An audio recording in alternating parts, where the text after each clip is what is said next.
What's the latest all-electric Volkswagen that's out on the market? Well, it's the ID.4. Join us on this episode of The Real DC Car Guy to find out more.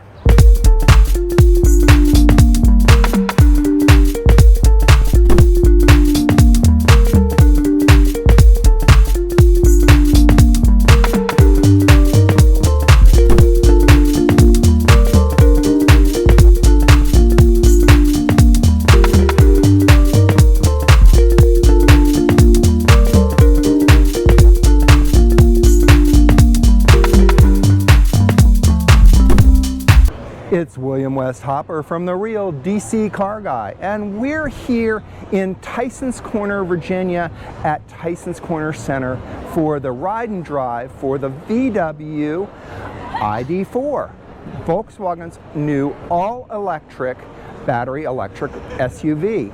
And we've tested it out, and I think you're going to be impressed when you get out and try one. Hey, it's William West Hopper from The Real DC Car Guy, and we're here in Tysons Corner, Virginia, checking out the Volkswagen ID.4, and I brought a buddy of mine with me. You want to introduce yourself? Sure, thanks, William. I'm Patrick Min, and I'm with Carsplain.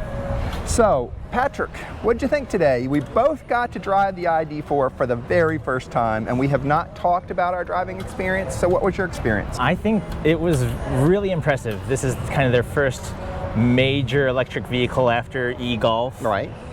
Dedicated platform, and I thought it was very smooth. I liked that there was a big difference between kind of the drive mode D and B. Mm-hmm. So kind of with the B mode having kind of that one pedal drive feel, which I think a lot of electric drivers are looking for. Right. But then kind of the D mode that might be for someone new to EVs, that kind of lets the vehicle coast and kind of a more natural driving experience. Yeah, so I also found it good. What did you think about the sound and the ride inside? One of the things that I've noticed on a lot of the electric vehicles that we've been testing lately is that they're almost truck-like. Even the Mach-E had a truck-like feel to it. But I didn't find that in this car. No, we do have an EV at home as well, and one of the things that has hampered a lot of EVs is the weight. Mm-hmm. And just kind of the feeling that, yes, it has the acceleration, but it feels cumbersome, it feels not as nimble, but I didn't feel that at all here in the ID.4 either. No. Very kind of light steering, but still direct, composed ride, even with the giant 20-inch wheels I think that are on kind of these first editions. So really like that kind of more natural, light drive experience, which is new for an EV. Yeah, and I found that was good. I also found the pickup to be very good. It wasn't as wild as maybe Unbridled in the Mach-E or in sport mode in my Hyundai Ioniq. You compare it to your Audi e-tron. Now, is your e-tron full battery? Full battery. Okay, e-tron, so yeah. You already have a product from the manufacturer.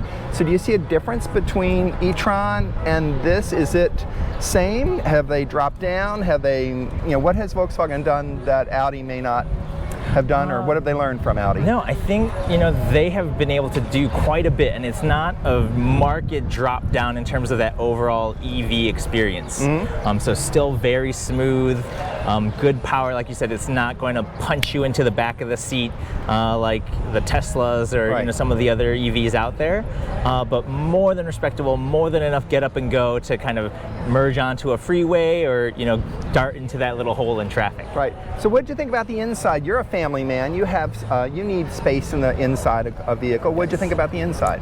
For the footprint, it doesn't look like that large of a vehicle. I'd have to look at the specifications, maybe something close to a Tiguan, mm-hmm. But felt very airy in the cabin. So a lot of width, seems like a good amount of space in the back seat for the rear-facing car seats or the front-facing car seats, so hopefully the little ones don't kick the seat backs. Right.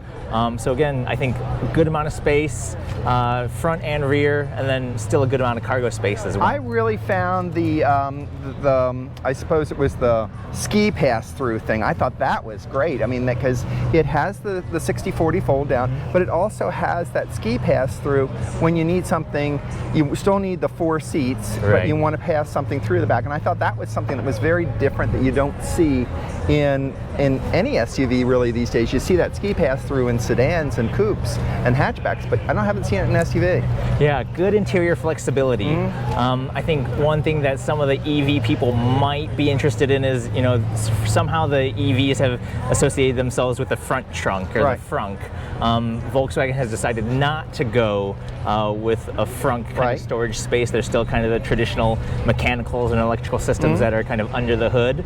But again, I think their explanation is it affords more interior space. So again, good legroom, front and rear, good space for the footprint of vehicle. It doesn't feel too large or too small, kind of feels just right. And seating, I was impressed with the seating. The photos I had seen sort of had looked like a fabric interior. We had a leather or leatherette interior in the ID Edition 1 that we were driving. I thought that was comfortable. I thought it felt good on my derriere. How about you? Did you feel comfortable in that? Yeah, very supportive seats. Again, if it isn't a true leather, it maybe feels even better than some plasticized leathers that I've seen in cars. The only thing I would have questions of with this interior is the white steering wheel.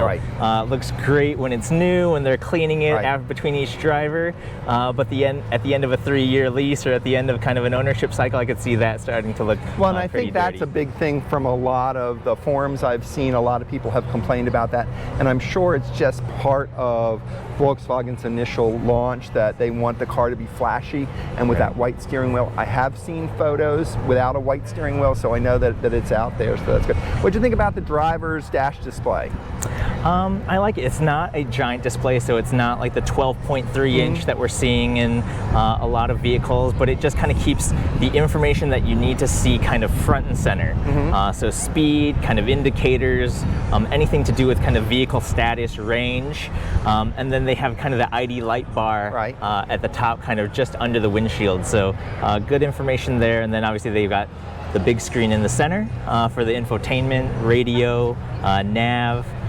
But it is a lot of capacitive touch controls, which I always find, again, kind of nice to look at, but they kind of get fingerprinty and maybe especially with you with kids, a little bit harder to do as you're driving, but they do promise that the voice control is a little bit more natural language, a little bit more comprehensive than we've seen in cars before. I didn't use the voice control, but I did find that the interior, that center screen, which I usually hate center screens, I didn't find that obtrusive or that I didn't like it. And then certainly the driver's dash display I thought was a little confusing because it didn't show what I'm used to seeing, but I think once you drive it, you get used to it. So any final thoughts on the car?